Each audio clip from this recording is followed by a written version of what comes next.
Landry Locker, the locker room here on YouTube. Cody Stutes with you as well. Sign or decline. Talking a little bit about the tight end position, Landry. The tight ends on a Tuesday, a little tight end Tuesday conversation. This is a loaded conversation because I heavily feel one way about this, but there's certainly different avenues that the team can take. And really, the conversation starts with Dalton Schultz is set to be a free agent. Does the team bring back Dalton Schultz? And that kind of solves most of the tight end conversation if he's back in the fold. But it's not a for sure thing that Dalton Schultz is coming back. Here's the thing, like, do you feel like the tight end position should be upgraded? And a lot of times, if you feel that way, it doesn't matter if the market doesn't allow you to upgrade it significantly.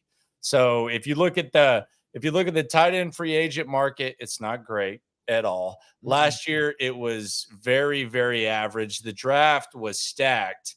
And is the draft this year stacked? Not really. There's one guy that is looked at as like a 5-star type of guy. And then there's a couple of intriguing prospects. So you're kind of in a weird spot right now when it comes to the tight end. Like, if you think they could do better than Dalton Schultz, well, tell me how. And I'm sure that's the discussion we're going to have. But I think that Dalton, at this point, I would think bring him back. I do wonder, though, is there going to be some team, because the tight end market is what it is right now, is Dalton Schultz last year, where the market kind of spoke to him and it made him affordable to the Texans, is perhaps it going to work in a different manner in which Dalton Schultz, all of a sudden, his value, he becomes overvalued? Because I think last year he was undervalued. Does he become overvalued now? And do the Texans decide that we got to figure something out here?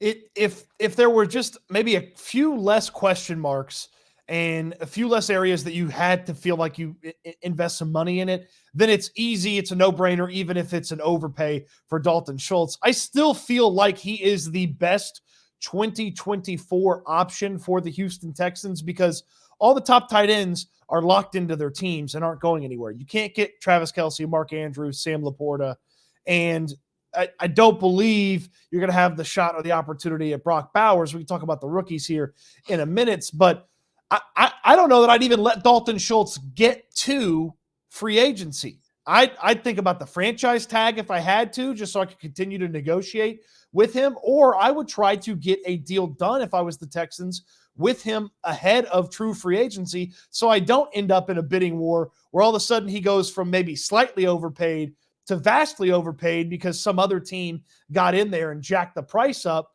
and dumped it on me like it was a Storage Wars episode, you know? Here's the thing about Dalton, and this is from like knowing people who know him and knowing him as someone that I've talked to a couple times on the show. Like, I don't think Dalton is dying to, get like he wants to be paid, but I don't think he's dying to, like, let's say like New England or something like that offers him more money. I don't think he's dying to move up there because Dalton this year with the Texans, his layout was interesting because his wife actually stayed in Dallas initially and he stayed in Houston. And like, so his whole thing, what, like, he's a guy he's a laid back dude. He's played at Stanford. He's played for the Cowboys. He's played for here. I think Dalton wants to be here. So that's not the best negotiating power or anything like that, but I think he wants to be here. And I think CJ wants him here. I think that the team likes him here. And I think that kind of lowers his negotiating powers. Like, I don't think Dalton is like going to be dirty and try to like figure out. And I don't mean dirty in like a bad way. Players do what players want to do, but right. I think Dalton wants to be a Texan. And I think that his situation is laid out to where he likes being, whether it's up 45, whether it's down 45, that's what he likes to do. And I don't necessarily think that prevents you from perhaps drafting a tight end or whatever, but I think Dalton wants to be here, and I think they want him to be here as well. So it kind of makes – I don't want to say it's awkward because he's happy. He's going to be rich. He's going to figure it out. all he needs to do is play video games and hang out with his wife and all that. So I don't think Dalton's like some high maintenance guy. So I think it's actually kind of a easier negotiation than it should probably be. And I think they both know that. Well, he has multiple priorities in his next playing spot. It's not just one priority, which is make as much money as possible. And not every free agent operates that way. A lot of guys are just go to the highest bidder and call it a day. That's not Dalton Schultz. And I just think back, you talk about him wanting to be here. I think back to the way he talked about Bobby Slowick in training camp. And he made the comment, man, if Bobby Slowick had been my coach my first years in the NFL. That was on In the Loop, Sports Radio 610. Yeah, I would be deeper in my NFL career, my understanding and knowledge of football if he had been that guy. And then they went out there and had a productive season. And that's sort of the front end of the conversation. And then you go to the back end of the season, after the season is over, and you hear CJ Stroud talk about Dalton Schultz. And it feels like he did some things that are not. And you hear Schultz talk about Stroud too. Yeah, it feels like they're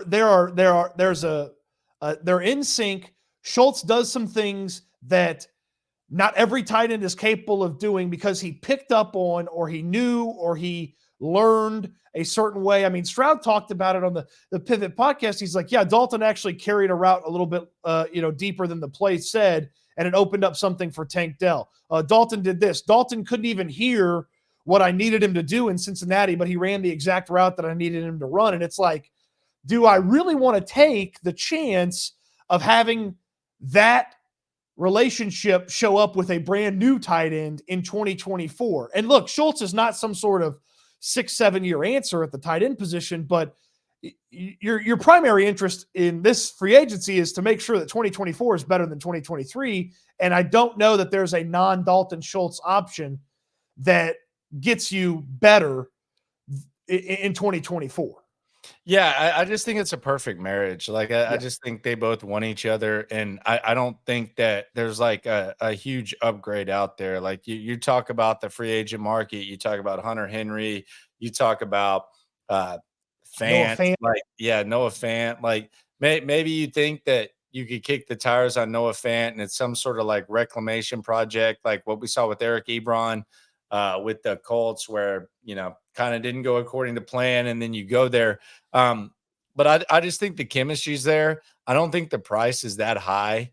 And I also think you can find complementary guys and stuff, and you can find multiple tight ends. So it doesn't stop you from pursuing other options. And the other thing is, like, if you're talking about, we don't want Dalton Schultz, and then you're going to try to upgrade in the draft, you're kind of at the mercy of a lot of variables. Like you're sitting there in the area where you're not going to be able to take Brock Bowers.